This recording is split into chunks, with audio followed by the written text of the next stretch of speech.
Assalamualaikum warahmatullahi wabarakatuh. Bismillahirrahmanirrahim. Alhamdulillahirabbil alamin. Wassalatu wassalamu ala asyrofil anbiya'i wal mursalin nabiyika wa rasulika wa habibika Muhammadin wa ala alihi wa ashabihi ajma'in. Rabbi shrah li sadri wa yassir li amri wahlul 'uqdatam min lisani yafqahu qawli. Bapak-bapak dan ibu-ibu jemaah salat maghrib masjid Al-Quran yang berbahagia, bahagia sekali kita pada malam hari ini kembali datang bertemu setelah libur panjang selama bulan Ramadan. Meskipun pada saat Ramadan juga diisi dengan kultum kuliah 7 menit, baik tarawih atau subuh, tapi tentu suasananya berbeda dengan hari-hari pada selain bulan Ramadan. Pada malam hari ini kembali ulun ingin melanjutkan membaca ayat Al-Quran dan tafsirnya yang pada catatan terakhir di masjid ini kita membaca surah ke-32, surah As-Sajdah, sampai di ayat 26. Malam ini ke-27.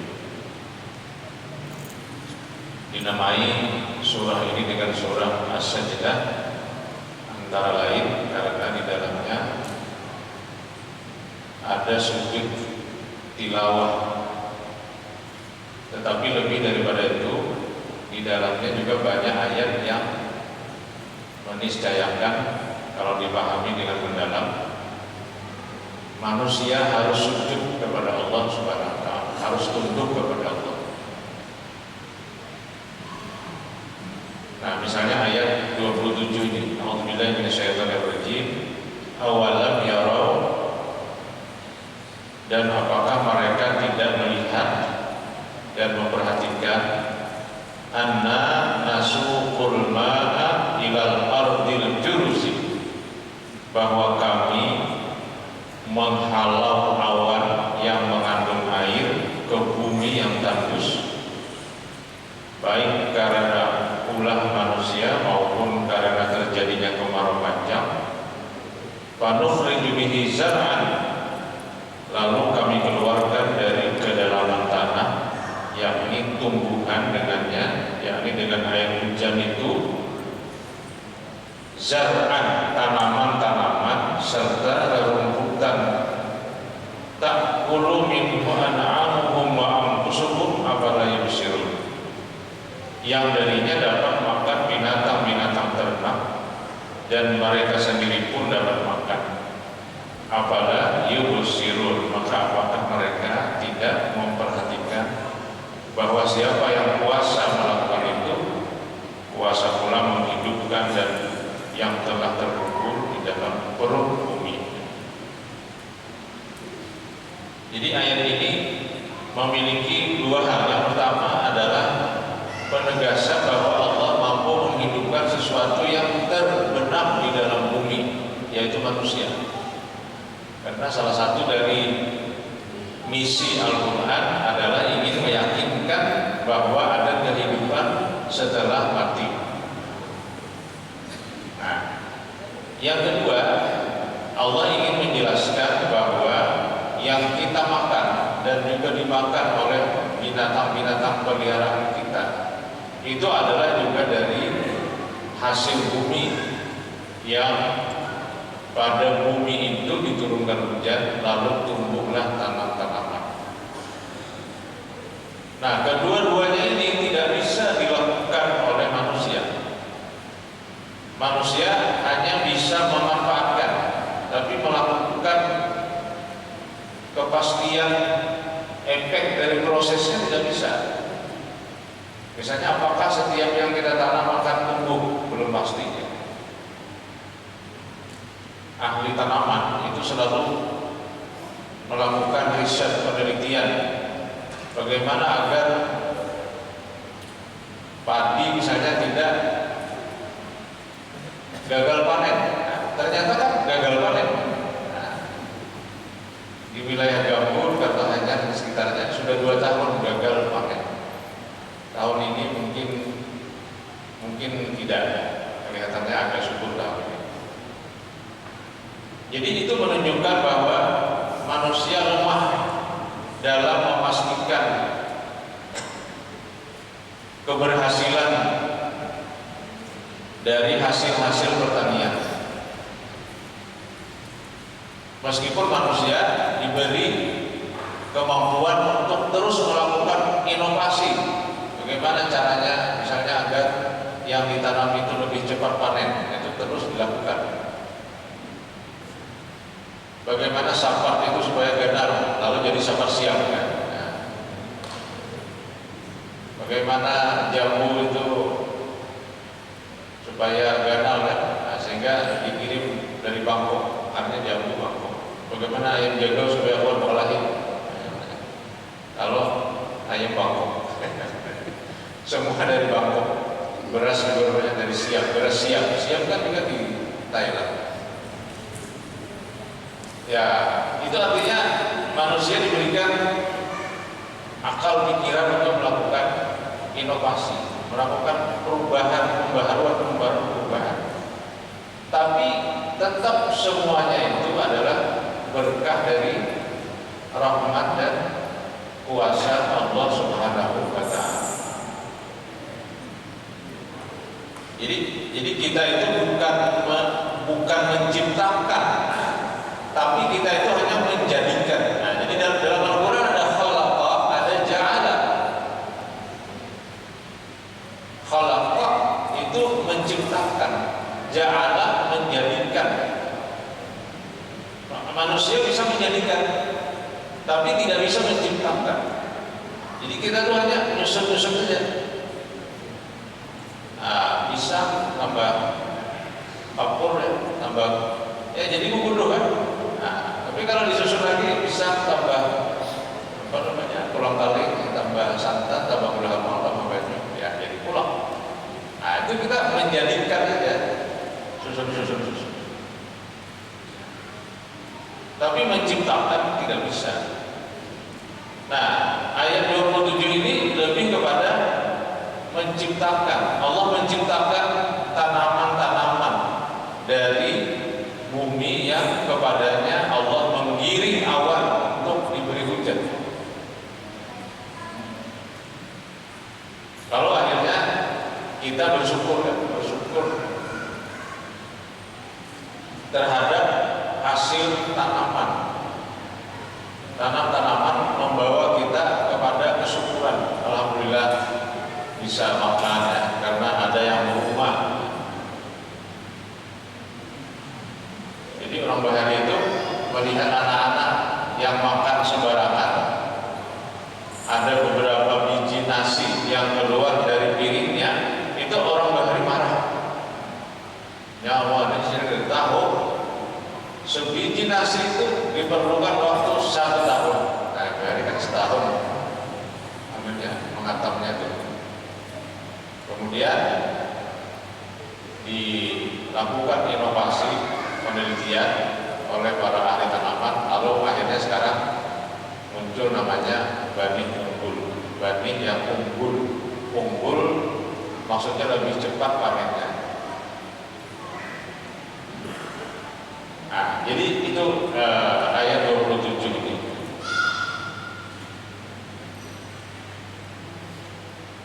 Di dalam ayat 27 ini Allah mendahulukan kata an'am, yaitu binatang ternak, baru anfusuhum, baru manusia. Ini karena manusia memakan tumbuhan dan binatang tersebut, sedang binatang hanya memakan tumbuhan, tidak memakan manusia. Itu logikanya. Jadi ta'kulu minhum an'amuhum wa anfusuhum. Yang memakan dari hasil pertanian itu binatang mereka dan mereka sendiri. Karena manusia akan memakan tumbuhan, rumbutan atau hasilnya, buahnya, dan juga memakan binatang ternak yang halal. Sehingga didahulukan. objek salah satu dari makanan manusia. Jadi secara tidak langsung Allah ingin menjelaskan kepada kita bahwa baik tanaman dan hasilnya yang kita makan maupun binatang yang kita makan itu adalah berkah dari bumi. Makanya orang Bahari menyebut bumi itu namanya ibu pertiwi. Ada namanya tumpah darah. Kalau Al-Quran menyebutnya minha khalaqnakum wa fiha nu'idukum wa minha nukhrijukum taratan ukhra. Dari bumi kalian diciptakan, ke bumi kalian dimasukkan, dikuburkan, dan dari kubur itu kalian dibangkitkan. Jadi maksudnya bumi itu ibarat seorang ibu yang menyediakan dirinya untuk memberikan daya dukung kehidupan dan kematian manusia. Jadi bukan hanya daya dukung kehidupan, daya dukung kematian. Artinya kalau kita mati, wa biha nu'idukum kata Allah. Ke bumi itulah kami kembalikan kalian. Berarti bumi juga memberikan daya dukung dalam hal kematian. Sehingga apapun yang mati itu biasanya kan kita kubur. Binatang mati juga kita kubur. Hanya orang Banjar kalau tikus mati dibuang ke jalan, apa pak? Maksudnya itu ada paham? Tikus mati dibuang ke tengah jalan. Kalau ngambang berintik bangun di jalan itu memang karena orang mandi malam Jumat ya, supaya balas lagi gitu. Itu kalau hari Jumat kita menemukan banyak tambang berintik di tengah jalan. Siapa ini? Oh ternyata ada orang mandi bunga rampai. Itu orang Bahari. Bagus juga untuk menyuarakan warna pengembangan.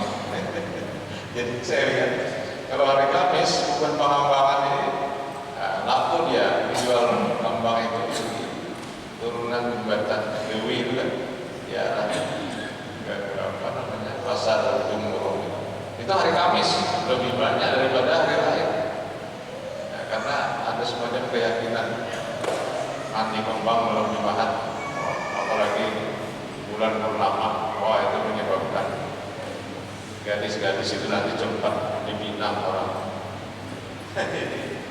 Banjar, Jawa atau dari Jawa atau baru melihat dari Jawa entah dari mana itu.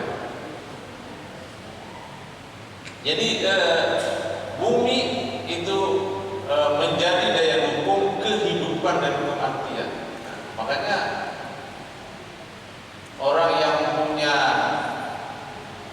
keyakinan yang benar tentang falsafah bumi yang kita diami ini, orang akan hormat kepada bumi. Jadi salah satu dari landasan falsafah atau landasan teologi atau landasan keyakinan mengapa kita harus memelihara bumi, karena bumi adalah benda yang diciptakan oleh Allah untuk memberi daya dukung kehidupan dan kematian. Artinya betapa hebatnya bumi. Seandainya dia bisa ngomong, mungkin dia sangat marah kepada kita yang merusak bumi. Bumi kita bongkar, kita buka perutnya, diambil isinya, kita jual, kemudian kita berfoya-foya dari kekayaan hasil bumi itu. Itu mungkin kalau bumi itu bisa ngomong, dia marah itu. Kenapa saya dibongkar-bongkar seperti ini? Nah, hanya untuk memberikan kesenangan duniawi kepada kita. Jadi maksudnya lingkungan kita harus pelihara dengan baik, karena bumi yang diciptakan oleh Allah telah memberikan semacam kemuliaannya kepada kita. Maka kita menyebut dengan ibu pertiwi, tumpah darah ibu pertiwi.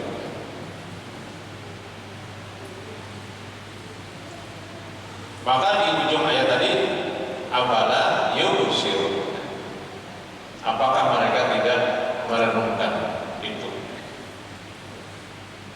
Oleh karena itu di dalam kurikulum sekolah-sekolah Islam terpadu, ketika mereka belajar tentang sayuran atau makanan, itu biasanya disisipkan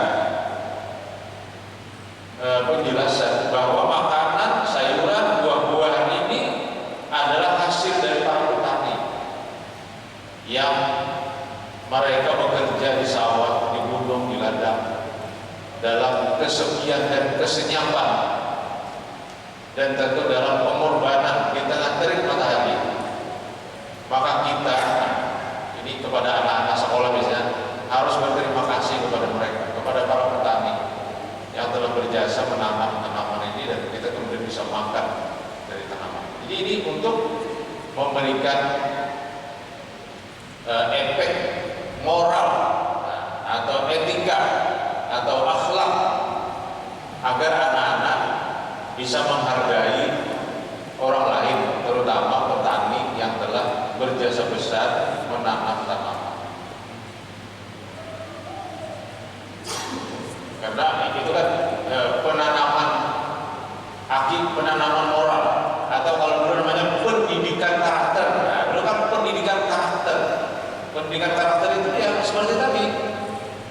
Sama dengan akhir-akhir ini, Kanwil Pendidikan dan Kebudayaan, namanya sekarang Dikbud atau Diknas. Diknas. Nah, saya dengar tadi pagi di radio itu membuat edaran bahwa perpisahan anak-anak sekolah tidak boleh lagi dilaksanakan kecuali di sekolahnya masing-masing. Apa tujuannya ini? Ini tujuannya pertama tentu untuk mendidik kesederhanaan. Sama dulu orang wisuda di gedung bundar, mahal kan? Nah, sekarang sudah dikembalikan di kampus masing-masing. Dulu kenapa tidak di kampus? Karena di kampus mungkin belum ada tempatnya. Nah, sekarang sudah ada, maka di kampus masing-masing. Supaya orang tua juga tahu, oh di sini dulu anak saya sekolah. Dan anak-anak juga bisa melihat kembali kampusnya masing-masing. Jadi ini namanya pendidikan karakter. Karena banyak juga anak-anak perpisahan SMP di HBI, perpisahannya di Gesai, perpisahan di hotel-hotel berbintang, dan mahal bayarnya. Karena naik lift itu mahal, satu kali naik lift itu berapa itu listriknya. Jadi akhirnya mahal. Nah, itu namanya pendidikan karakter. Jadi pendidikan karakter itu pendidikan kesederhanaan, kesahajaan, penghargaan, apresiasi. Mungkin banyak orang tua yang mengeluh karena bayar mahal untuk perpisahan dan sebagainya itu. Nah, akhirnya disikapi dengan sebuah edaran bahwa tidak boleh lagi perpisahan, terutama untuk sekolah-sekolah yang berada di bawah Kementerian Pendidikan Nasional. Nah, itu kecuali di sekolahnya masing-masing. Nah, sama dengan ayat 27 ini sebenarnya apalah yubsirun, itu pendidikan karakter. Apakah kita pernah merenungkan bahwa kalau kita minum air ini, nah ini insar. Tahu loh singkatan insar ini? Insar ini singkatan daripada insya Allah air rahmat katanya kan. Ini kan produk lokal kan. Ini kita bisa minum ini atas jeripaya jasa ratusan mungkin ribuan orang. Mungkin airnya dari mana? Dari yang kanan atau dari mana lagi? Kemudian diambil dari perut bumi, kemudian disaring, kemudian disaring dengan canggih ya, kemudian dikemas dengan tempat plastik yang bersih, yang higienis. Berarti juga ada pabrik pengolahnya ini, pengolahnya tempatnya ini. Pabrik itu mesin yang canggih kan, tidak mudah untuk diciptakan. Ketika kita minum ini, apalah yubsirun, apakah kita tidak pernah memperhatikan, merenungkan siapa yang berjasa besar sampai kita bisa minum, duduk berjuta seperti ini, minum air putih seperti ini. Itu namanya pendidikan karakter. Jadi kalau kita bicara pendidikan karakter, di dalam Al-Quran itu bukan semua Al-Quran, semua ayat Al-Quran itu isinya pendidikan karakter. Bagaimana kita mendidik diri kita masing-masing, masyarakat kita, keluarga kita, bangsa dan negara kita, umat manusia itu berbasis Al-Quran, pendidikan karakter. Seperti tadi binatang, ya kan? Kita makan ayam, tahukah kita ayam yang kita makan itu kan diproses panjang, mulanya dari telur, kemudian menetas jadi ayam. Ayamnya kemudian masih kecil dipelihara. Tidak mudah memelihara ayam yang terpisah dari induknya, kan? Harus ada inkubatornya, harus ada pemanasnya. Kemudian makanannya pun harus dipilih, kan? Kalau di bulan pertama itu namanya BR1, broiler 1, itu banyak jagungnya, banyak proteinnya. Nanti berkurang proteinnya, semakin tua ayam itu semakin besar, proteinnya dikurangi, kemudian karbohidratnya ditambah. Karena setiap ayam itu makan sayur, maka sebenarnya di dalam makanan ayam siap saji itu juga ada sayurnya, tapi sudah dikeringkan. Jadi orang barulah pabrik pakan, coba saya pernah tanya, bagaimana cara campuran dari apa saja makanan ayam itu. Jadi katanya secara sederhana, ayam itu kita lapas, ayamnya dilapas. Ayam ini dihamburi, ada baras, ada dadak, ada jagung, macam-macam dihambur, kan? Ada sayur. Suruh makan, seanyang-anyangnya makan. Sore hari ditangkap ayam ini, kemudian dibelah. Kan ayam itu makanannya itu disimpannya dulu di sini. Bahasa Banjarnya taling, ada taling. Dibelah talingnya, kemudian diurai. Berapa persen di situ sayur, berapa persen di situ karbohidrat, berapa persen di situ jenis-jenis makanan yang lain. Itulah yang menjadi rumus produsen makanan ternak yang sekarang sudah ada di Pelihari, sudah ada di daerah Pelihari, kompet di Pelihari. Jadi artinya kita makan ayam sepotong itu kita sedang menikmati jerih payah ratusan bahkan ribuan orang dari tingkat ahli dalam bidang penelitian tentang pakan sampai tukang antarnya, tukang bungkusnya, tukang packingnya dan sebagainya. Nah, itulah namanya afala yubsirun.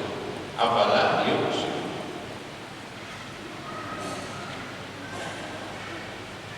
Di dalam ayat 24 surah Abasa,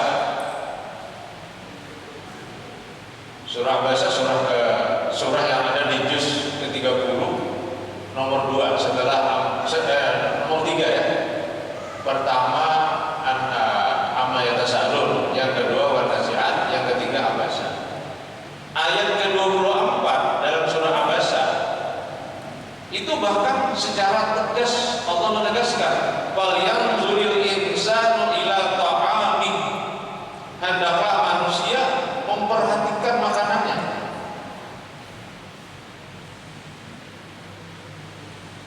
Jadi makanan itu kita perhatikan supaya kita bersyukur tadi, supaya kita memiliki etika, moral, karakter. Tentu kepada setiap makhluk Allah, kepada setiap orang. Maka kita menaruh hormat kepada petani. Kita ketika makan ayam, kita menaruh hormat kepada petani jagung, kepada pabrik, kepada semua orang, kita angkat tangan.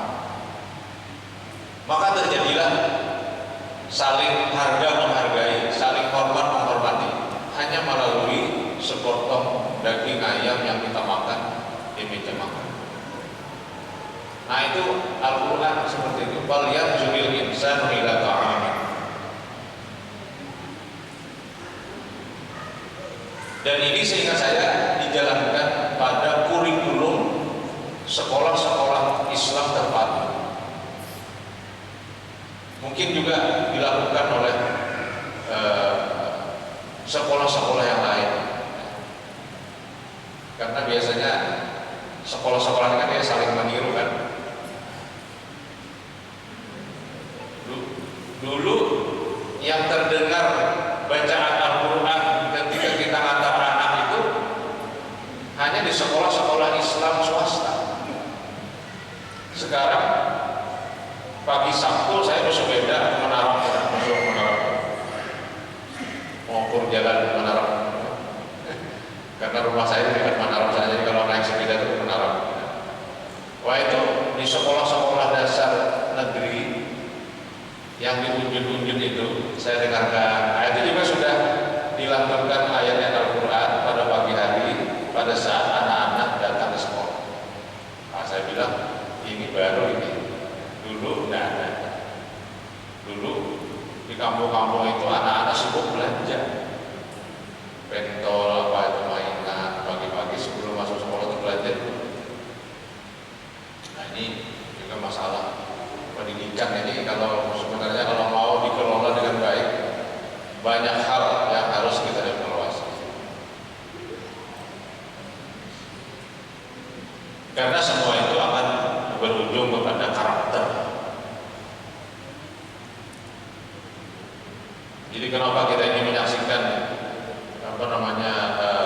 korupsi itu sebetulnya tidak berkurang, bahkan terus meningkat dan dilakukan oleh banyak orang, bahkan orang-orang yang berpendidikan. Ya itu tadi, karena pendidikan karakternya nihil, tidak ada. Orang dengan bangga melanggar aturan, melanggar etika, mungkin tidak melanggar hukum tapi melanggar etika dengan bangga, dengan biasa, tanpa rasa malu. Itu karena itu tadi, karena tidak ada nuansa etika di dalam pendidikan.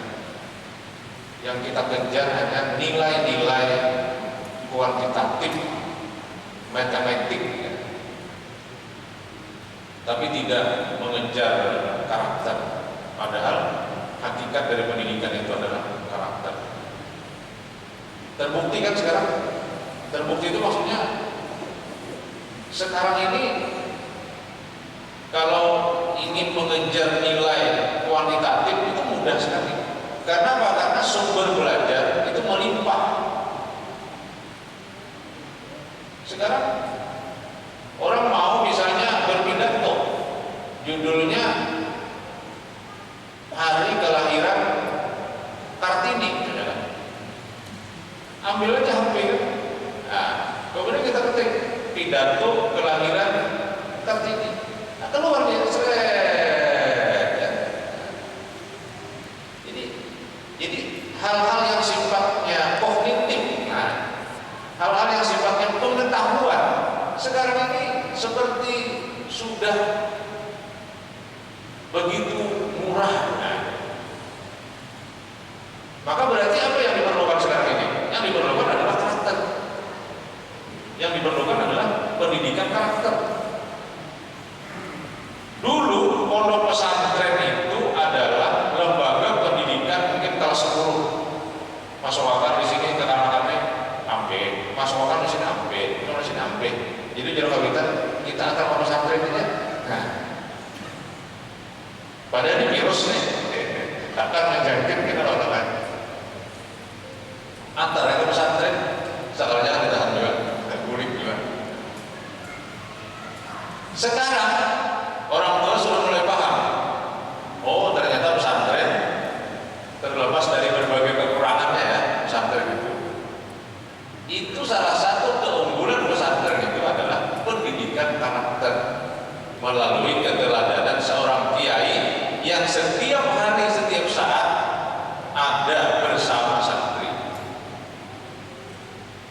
Nah, saya masih ingat dulu ketika masih di pesantren. Saya dulu pesantren Ibnul Amin di Pemangkih. Saya masuk bulan November tahun 78. Mungkin di antara bapaknya bukan ada yang belum lahir. bulan November saya masuk. Itu yang namanya kiai itu setiap waktu sholat itu sidik kontrol, karena salah satu aturan di pondok pesantren itu adalah sholat berjamaah fardu ain.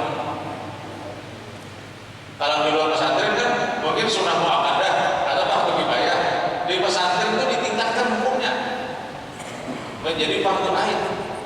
Maka siapa yang sholatnya tidak berjamaah, dia akan dihukum oleh kiai. Jadi kiai itu kalau sudah azan, dia keliling melihat anak-anak ada orang taburik masih.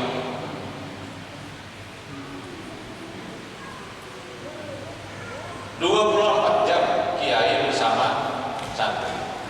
Nah, itu pesantren kan, sehingga dia menjadi kepercayaan oleh orang tua sekarang ini. Maka pesantren sekarang ini dengan berbagai inovasi, dan ternyata juga pesantren sekarang tidak identik lagi dengan umum, dan tidak lagi identik pesantren itu dengan pendidikan yang tradisional tertinggal, karena juga memasukkan kurikulum negeri. Maka sekarang banyak pesantren yang menjadi tujuan pertama dari orang tua untuk menyekolahkan anaknya. Kenapa? Itu tadi jawabannya. Karena aspek pengetahuan sekarang sudah teratasi dengan teknologi, tetapi aspek moral, etika itu belum tertangani melalui berbagai aplikasi. Karena ada aplikasinya supaya orang jujur itu belum ada. Kecuali di TV kan, kalau di TV itu ada aja bang, di ilamnya dipasangi alat. Oh, iya dong. Artinya orangnya berpandangnya berdusta ada kalau dilihat di layar. Nah, tapi itu saya kira masih kayak alat. Itu iklan Supermik, Indomie untuk menjelaskan bahwa itu makanan unggulannya. Nah, jadi Al-Quran setelah kita baca dari berbagai ayat, terutama ayat 27 surah As-Sajdah dan juga ayat-ayat yang lain, itu membicarakan tentang karakter, dan karakternya berbasis logika-logika natural saja, logika-logika alamiah saja. Seperti misalnya tadi, apakah engkau tidak memperhatikan bagaimana makanan itu sampai bisa dihidangkan? Apakah kita tidak memperhatikan? Banyak itu ya. Apalah yang zuluna ilal ibili kaifa khuliqat. Kalau di surah Al-Ghasyiyah, apakah manusia tidak? Apakah dia tidak memperhatikan kepada unta bagaimana diciptakan? Wa ilal jibali wa ilas samai kaifa rufi'at. Langit yang ditinggikan tempat yang wa ilal jibali kaifa nusibat. Gunung yang kokoh tegak berdiri.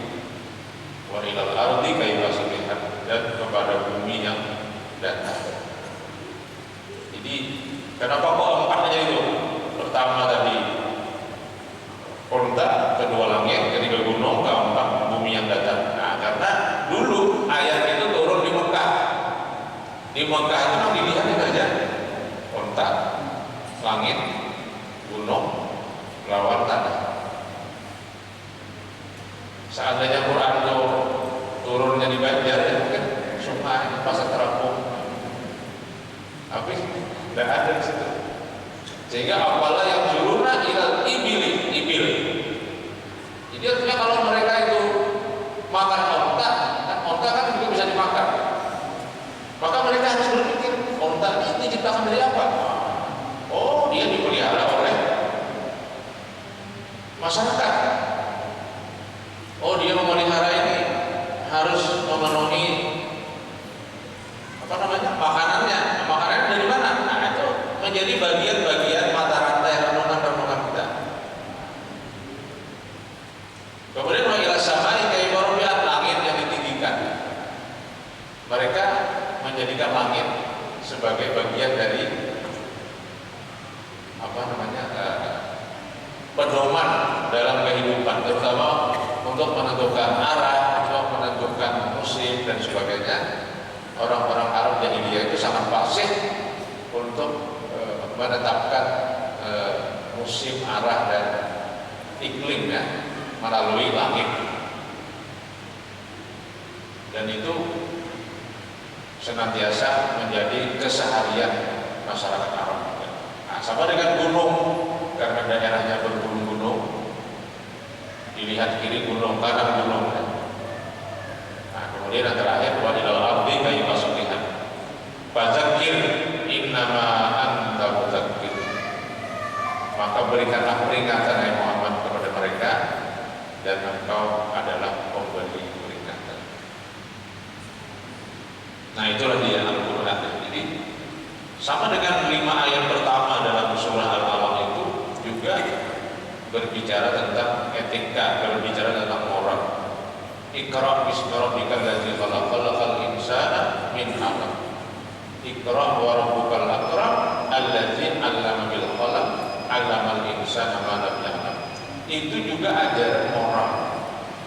Jadi wajar kalau Siti Aisyah pernah ditanya oleh para sahabat, akhlaknya Nabi itu apa? Nah, lalu kan Siti Aisyah mengatakan, karena khuluquhul Quran, akhlak Nabi itu itulah Al-Quran. Nah, tentu maksudnya Al-Quran yang dibaca, dipelajari dan diterapkan sehingga menghasilkan ajaran-ajaran moral, ajaran-ajaran etika. Jadi kalau orang mengatakan Al-Quran itu adalah kodifikasi moral, mungkin benar. Al-Quran kan bukan kitab hukum saja, walaupun juga ada hukum di dalam Al-Quran, tapi Al-Quran lebih berbicara tentang moral. Karena kalau dia mengikuti ceramah-ceramahnya Rocky Gerung, nanti Rocky Gerung kan yang jadi bintang sekarang ya. Rocky Gerung, wah itu kita bisa paham di mana posisi akhlak, posisi etika, posisi moral itu di mana. Ternyata kan di atas daripada hukum. Nah, orang bisa berkelit tidak melanggar hukum, tapi dia melanggar moral, melanggar etika. Jadi kalau dikatakan karena khuluquhul Quran, akhlak Nabi itu, moral Nabi itu itulah Al-Quran. Karena Al-Quran adalah kodifikasi moral, kitab moral, kitab akhlak, bukan hanya kitab hukum. Bahkan hukum hanya sedikit dalam Al-Quran. Ada hukum perkawinan, hukum kewarisan, ya, sedikit lah. Tapi yang banyak itu yang berkaitan dengan akhlak dan moral. Nah, inilah yang dapat perlu menjelaskan.